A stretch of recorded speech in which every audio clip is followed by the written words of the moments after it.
కళ్ల ముందే కూతురు చనిపోవడంతో ఐశ్వర్య తండ్రి పాండు కుమిలిపోతున్నారు. తన కూతురు చనిపోయింది అంటూ కన్నీరు మున్నీరవుతున్నారు. తన కుటుంబానికి అసలు ఎలా ధైర్యం చెప్పాలో తెలియదంటూ ఆవేదన వ్యక్తం చేస్తున్నారు. రాంగ్ రూట్ లో ఓవర్ స్పీడ్ తో వచ్చిన ఒక కార్ తన కూతురుని పొట్టున పెట్టుకుందని చెబుతున్నారు. మరో కుటుంబం నష్టపోవద్దంటే ప్రతి బస్ స్టాప్ దగ్గర ఫుట్ ఓవర్ బ్రిడ్జ్ నిర్మించాలని కోరుతున్న ఐశ్వర్య తండ్రి పాండుతో మా ప్రతినిధి సుజాత ఫేస్ టు ఫేస్. తండ్రికి కూడా ఇలాంటి కష్టం రాకూడదు. హయత్ నగర్ రోడ్డు ప్రమాదంలో ఐశ్వర్య చనిపోతే తండ్రి గాయాల పాలయ్యాడు. కాళ్ళకి ఆపరేషన్ తీసుకొచ్చి శ్మశాన వాటికి చివరి చూపు కూతుర్ని చూసుకోవడానికి అంబులెన్స్లో వచ్చాడు. నిజంగా ఆ తండ్రి కష్టము ఏ తండ్రికి కూడా ఏ కుటుంబంలో కూడా రాకూడదు. ఈ అంబులెన్స్లో ఇద్దరి డాక్టర్ సహాయంతో శ్మశాన వాటికి తీసుకొచ్చారు. ఇలాంటి సమయంలో అసలుకి తండ్రిని మాట్లాడించడం అనేది కరెక్ట్ కాదు. బట్ ఆ తండ్రితో ఒక్కసారి మాట్లాడించే ప్రయత్నం చేద్దాము. బిగ్ టీవీతో ఎక్స్క్లూజివ్గా ఐశ్వర్య తండ్రి పాండు ఉన్నాడు. ఎలా ఉంది అండి మీ ఆరోగ్యం? పాప చనిపోయిందమ్మా. నా ఆరోగ్యం ఎట్లున్నా పర్లేదు, పాప లేదు. ఇక అసలుకి ఇంటికి పెద్ద కూతురుగా తను అన్నీ చూసేది, ఈరోజు మీకు కూతురు లేదు. నాకేం చెప్పడానికి వస్తలేదమ్మా. ఏం జరిగింది అసలు ఆ రోజు? ఏం జరగలేదమ్మా. రాంగ్ రూట్లో వచ్చి కొట్టాడమ్మా. మాది ఒక పర్సెంట్ కూడా తప్పలేదమ్మా. 1% కూడా తప్పలేదు. ఏ న్యాయం అంటే కూతుర్ని తీసుకురాలేము. ప్రతి బస్ స్టాప్ దగ్గర ఫుట్పాత్ వేయాలమ్మా. లేకపోతే జనాలు ఇట్లనే నష్టం జరుగుతూ ఉంటుంది. బండ్లు స్పీడ్గా వస్తాయి, రోడ్డు దాటే వాళ్ళకి ప్రమాదాలు జరుగుతూనే ఉంటాయి.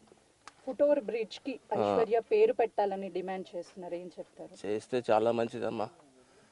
ఒక్కసారి కాల్ని చూపించే ప్రయత్నం చేస్తారు. ఎందుకంటే ఏ తండ్రి ఇలాంటి సిచ్యువేషన్లో పాపం చూడడానికి రాడ్లు ఇవన్నీ కూడా అసలుకి మీ కుటుంబానికి ఇప్పుడు మీరు ధైర్యంగా ఉండాలి. ఏం చెప్తారు? ఏం ధైర్యం చెప్పలేకపోతున్నామ్మా. నాకు పాప నా కళ్ళ ముందే పోయింది. ఇంకేం చెప్పాను?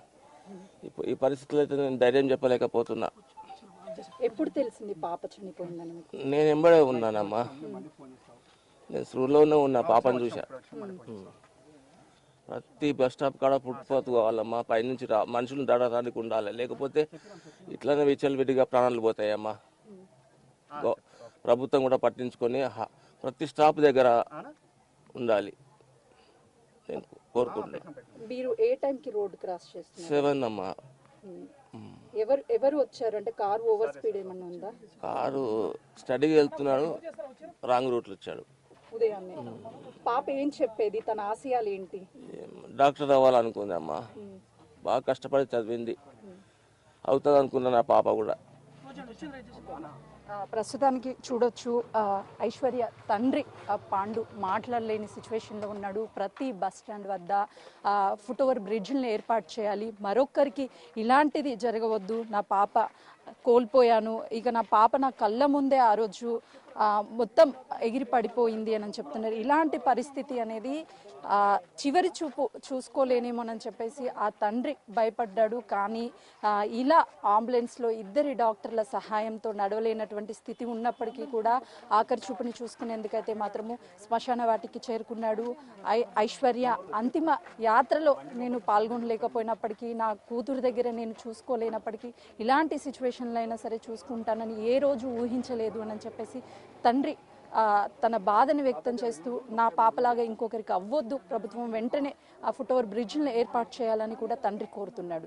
కెమెరామెన్ శ్రీకాంత్తో సుజాత, హయత్ నగర్.